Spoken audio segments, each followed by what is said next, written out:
Tinggal nama. Saat semuanya sudah terlambat. Peringatan, walau konten audio berdasarkan kisah nyata, beberapa adegan, tokoh, dan kejadian telah dimodifikasi untuk menambah unsur dramatis. Konten ditujukan untuk audiens dewasa karena mengandung bahasa eksplisit dan berunsur kekerasan. Kebijaksanaan pendengar sangat disarankan.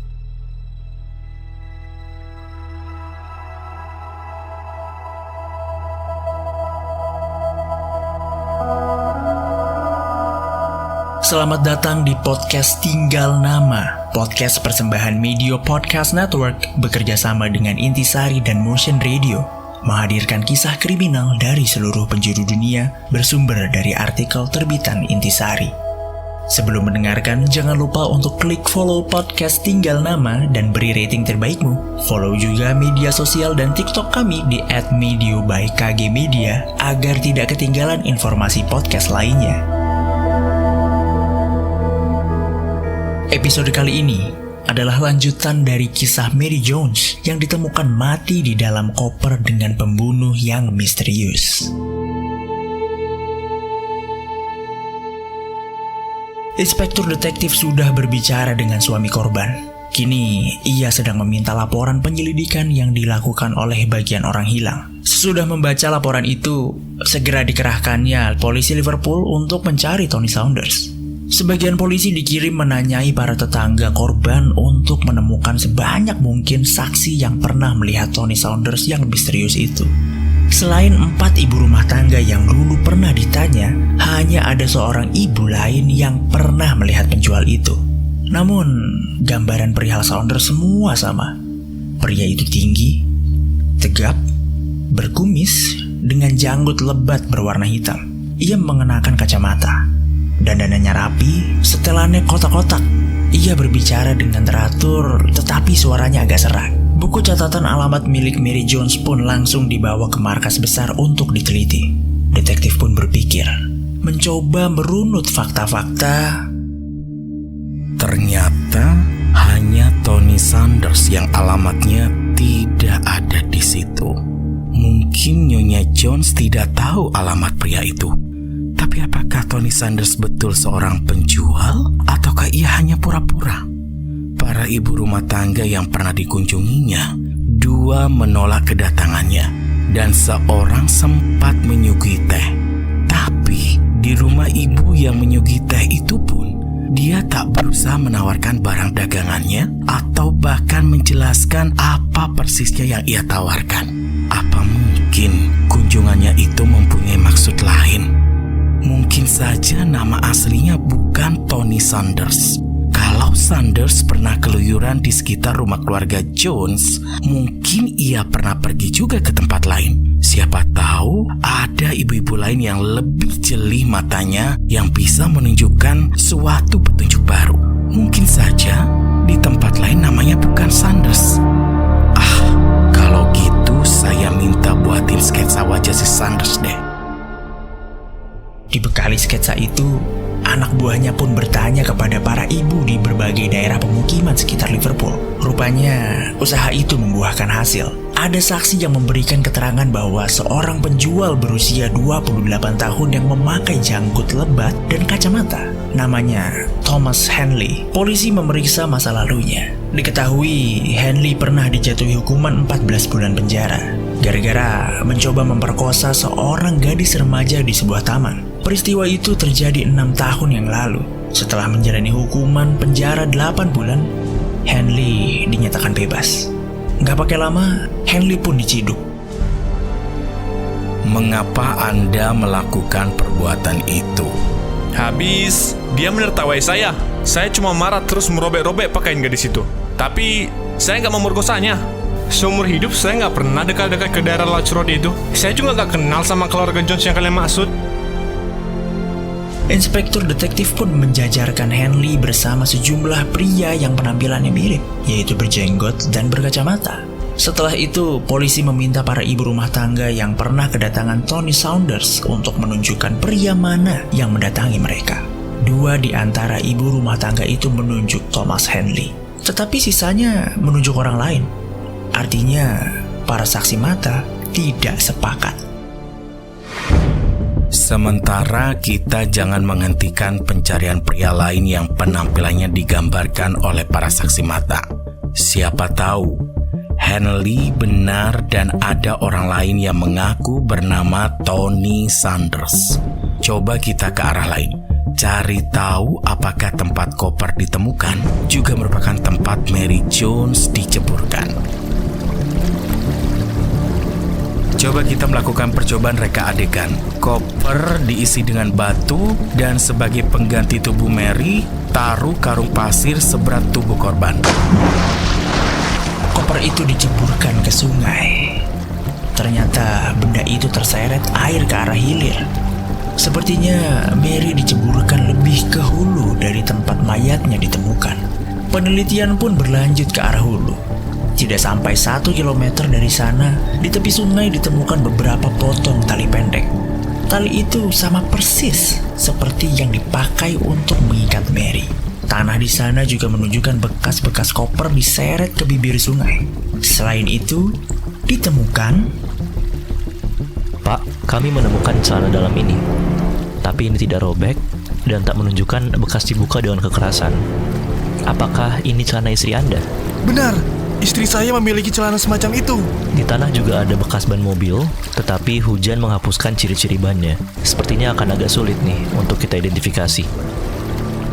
Lantas, apakah bekas ban itu ada hubungannya dengan pembunuhan Mary Jones? Polisi tak berhasil menemukan apa-apa lagi. Kini inspektur detektif memerintahkan bawahannya mencari keterangan dari teman-teman korban. Setahu saya, semenjak tahun 1975, Nyonya Jones tiba-tiba jadi ganjen deh. Rambutnya dicat pirang dan pakaiannya lebih seksi. Mary cerita sama saya, suaminya mempunyai pacar yang usianya lebih muda dari Mary. Jadi Mary berusaha untuk tampil lebih menarik untuk merebut kembali cinta suaminya. Gue dengar sih gosip itu, kalau Henry Jones minta cerai sama istrinya. Tapi Mary-nya ogah.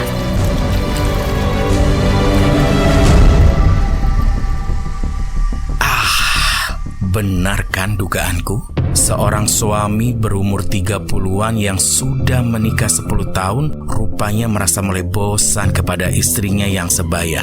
Apalagi ia kepincut sama wanita yang lebih muda. Jadi dia minta cerai, tetapi ditolak. Biasanya kalau si suami memiliki kedudukan baik, ia takut menghadapi skandal. Pada akhirnya, pembunuhan adalah jalan yang ditempuh.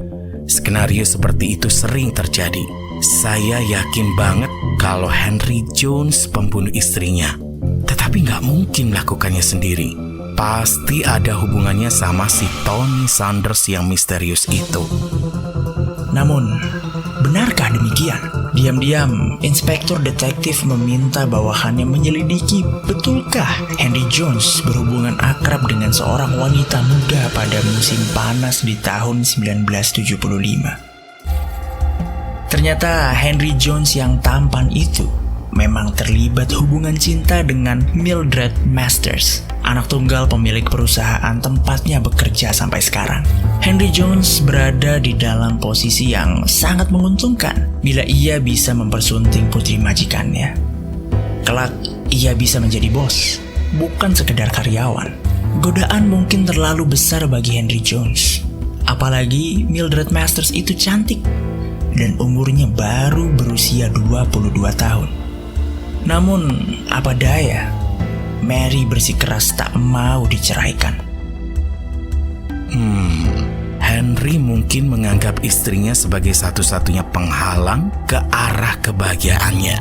Jadi, ia membayar Tony Sanders untuk menggoda si istri dan membunuhnya. Masalahnya sekarang, bagaimana caranya saya bisa membuktikannya? Sanders sudah pasti adalah nama palsu dan dia mungkin pergi setelah selesai membunuh. Bagaimana cara ngelacak kalau keterangan tentang dirinya sangat minim? Lagi pula di Inggris kan banyak orang muda yang berjenggot dan berkacamata. Ya, salah satu si Thomas Henley itu. Dan dia tetap menyangkal soal hubungan dengan Mary. Karena tak ada bukti fisik yang mengaitkan Henley dengan Mary maupun Henry Jones, Thomas Henley pun terpaksa dibebaskan. Kini penyelidikan dipusatkan kepada Henry Jones. Gerak-gerik dan orang-orang yang berhubungan dengannya selama 3 bulan terakhir juga turut ditelusuri. Sementara itu, buku alamat Mary Jones diperiksa lagi entah untuk berapa puluh kali. Saya merasa nama Tony Saunders ditulis dengan tulisan tangan yang agak berbeda dengan tulisan lain di buku itu. Jadi, saya sarankan untuk minta tolong ke ahli tulisan dan bawa buku itu ke laboratorium mereka untuk diperiksa. Segera, ahli itu bisa menentukan bahwa nama Tony Saunders ditulis dengan tulisan yang berbeda di buku itu.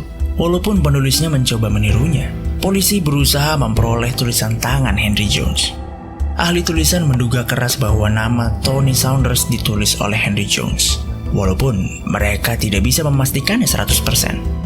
Meskipun begitu, polisi tidak bisa mendapat bukti yang menyatakan Henry Jones pernah berhubungan dengan Tony Saunders. Saya berniat menghentikan saja penyelidikan atas kasus Mary Jones karena belum juga menemukan titik terang. Saya mengumumkan kepada wartawan sekalian untuk membagikan hasil penyelidikan yang telah kami lakukan. Hasil penyelidikan itu pun dibagikan di koran Manchester. Ternyata, polisi ditelepon seorang pria berumur 68 tahun. Pak polisi, saya melihat koran Manchester tentang pembunuhan Mary. Saya sempat ingat, kalau nggak salah tanggal 15 November, lewat tengah hari, saya lewat dekat tempat kejadian. Di sana, saya melihat sebuah pickup tertutup diparkir dekat semak-semak di tempat sepi itu. Dari tulisan di badan pickup itu, saya tahu kendaraan itu milik sebuah perusahaan impor-ekspor. Saya bingung, untuk apa pickup perusahaan itu ada di situ pada jam segitu. Tapi sayangnya, saya tak melihat ada seorang pun ada di sana. Jantung inspektur detektif pun berpacu keras. Sebab perusahaan impor-ekspor yang disebut pria penelpon itu merupakan perusahaan tempat Henry Jones bekerja dan tidak pernah diceritakan oleh detektif ke publik. Henry Jones pun akhirnya ditahan. Tetapi polisi tidak bisa menemukan bekas-bekas kejahatan di pick-up yang biasa dikendarai pria itu. Sementara itu, polisi yang ditugaskan menyelidiki hanya menemukan sejumlah pakaian sandiwara. Henry diketahui sejak kecil senang main sandiwara. Namun, tiba-tiba inspektur detektif sadar ia telah menemukan Tony Saunders. Mana mungkin saya menyamar jadi Tony Saunders? Apalagi sampai store muka ke rumah-rumah tetangga untuk menciptakan tokoh fiktif pembunuh istrinya. Nggak usah bohong, anak bos Anda itu pacar Anda kan? Hah? Enggak, itu fitnah. Anda juga mau menceraikan Mary kan? Nggak usah bohong lagi.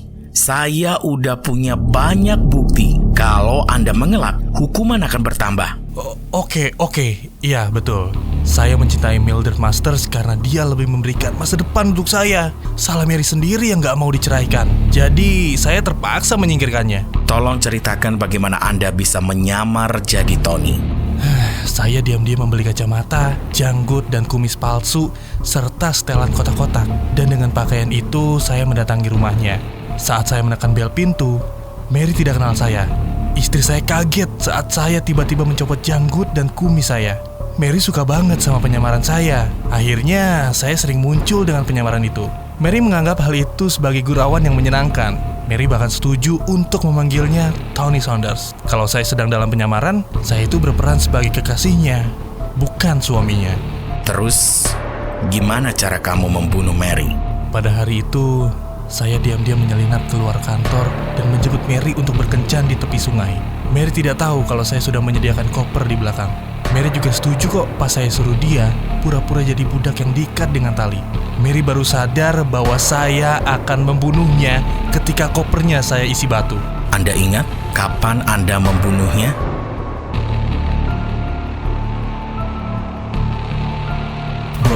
Oktober 1979 adalah hari ketika Henry Jones tega menenggelamkan istrinya seperti menyingkirkan kucing. Henry pun akhirnya dijatuhi hukuman penjara seumur hidup.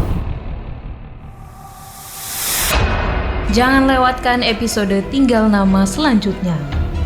Saat semuanya sudah terlambat, yang tersisa hanyalah tinggal nama.